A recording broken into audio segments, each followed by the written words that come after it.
next iteration is offensively developing moves inside, but defensively continue to grow. Taylor Horton Tucker struggled to start his time in Salt Lake. He had the ball to end the possession. Bones Highland, he's also looked very good. Put on 11 pounds in the offseason. Gets into the paint, gets the game's position. And then also being able to make plays for your teammates.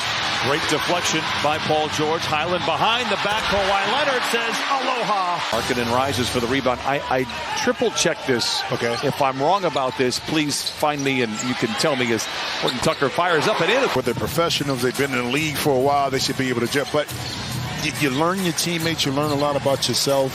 You learn about the offensive system. Participating in the drills. They were actually on a separate part of the court. And I felt that at times, especially early on in the season, you could feel a bit of a disconnect. Everybody has been a full participant over this first week of training camp. Leonard with a size advantage, the skill advantage. I beg your pardon. 12-10, Utah out in front. Preseason is always interesting. You never know how long these players are going to play. Clippers will spend the night here tonight. They will leave tomorrow morning. These two teams back at it in the Emerald City, George. Challenge correct. I really do love that rule change. They are still billable hours. Yes. George for three, and he continues to. In a system that allowed him to utilize his skill set, and he flourished from there. Deep three for Kawhi, misses badly. Zoo going up against Olynyk, lays it in. How this all meshes together, and guys have to be open to changing a little bit how they play. Island, nice pass there by the Clippers and how they have been able to advance and kind of start this year. Covington, the fastest hands in the West, gives it to Moon. The tap in is by Martin through the second quarter. Abaji mugged from behind, a whistle and a foul. There's George. Kawhi Leonard will check in at the next dead ball for the Clippers. George from the wing. Martin in the corner for three. It is good. The passion that you have for the game, you see it with the players and coaching staff, and we have it as well as announcers. Power play for the Clippers. What a shot by Highland. It seemed like from our eyes, he was warming up. He was getting a full lather in during the Phoenix series, but he later revealed, no, it took me another couple of months. Provide a lot, but again, you couldn't take the chance last year if you weren't completely healthy, because then you'll be coming into this year still injured and questions are brought along. They kept him in the loop at all times, having a 5-minute daily conversation with Ty Lue, no matter what was going on. Kawhi Leonard would have linked things. Nah, man, that's not going to happen. Markkanen gets around a double team and an impressive one.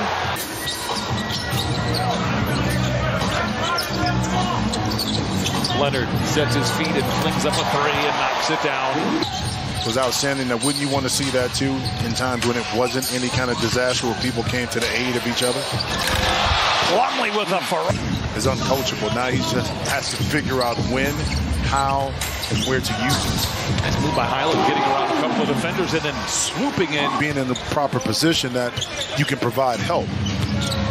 Well, a much different looking lineup to start the second half for the Clippers, but one that I'm interested in, and I think the fans are too. Kobe Brown wrestling inside with Kessler diving on the floor, but it comes away for the Utah Jazz. Yeah, watch for a lot of movement, pick up the pace. And speaking of pace, when your defense is compromised, you're not matched up, and Sexton with the deep penetration and lob.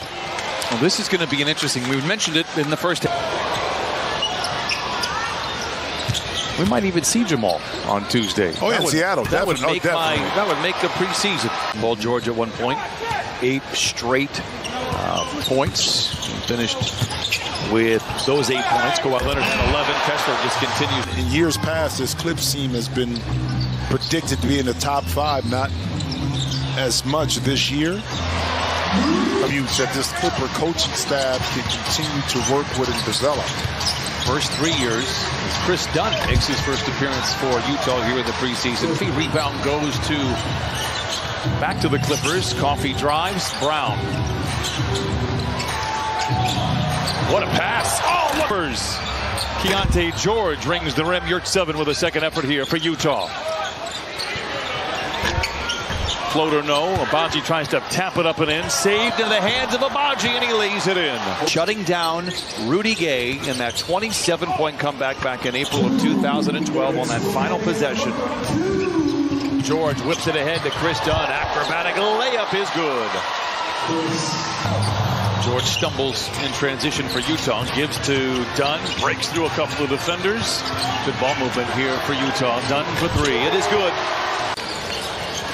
But he knows how to play the game, and he's a lot of fun to watch. He had some great moments in camp in those scrimmages that we mentioned. One of the better post defenders, rim protectors in Robert Woods. How you replace that is going to be the question.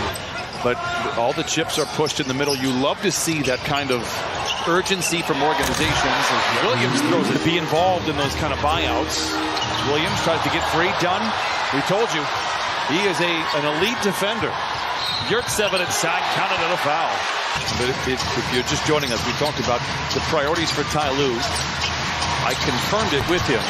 Keontae George, we're going to have a great shot to win the overall game. Jordan Miller with the interception and the finish. Went above the 5-minute mark.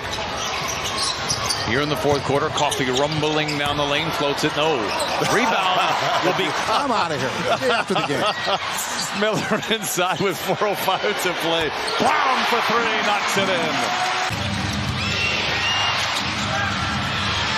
Diabate vacuums it in. Here comes Xavier Moon down three. Xavier Moon and the Clippers down one. The Moon to finish with his left. Dunn finds an alley and gets to the rim and lays it home. He is strong. He is... Bullet pass into Miller. What a find. What a read. What a feat. How they make their decisions offensively and defensively. Dominique, nice move to the baseline to the rim and lays it in. That was a... Did you cover him too? I'm not even, going to... Coffey for three. Dunn. Zigs and zags his way down the lane. Three in the corner is good again. And in the second half, Jazz were able to battle back, take a 12-point lead on their own. Dominique, the hot hand. Oh, he banks it in. He took his earpiece out. He gave me a text and said, get him back. I'm a team player, man. Oh. Dunn inside. It's good. No injuries. No injuries. No injuries across the board for both teams. We're happy to see it. Utah wins. These two teams rematch on Tuesday in Seattle.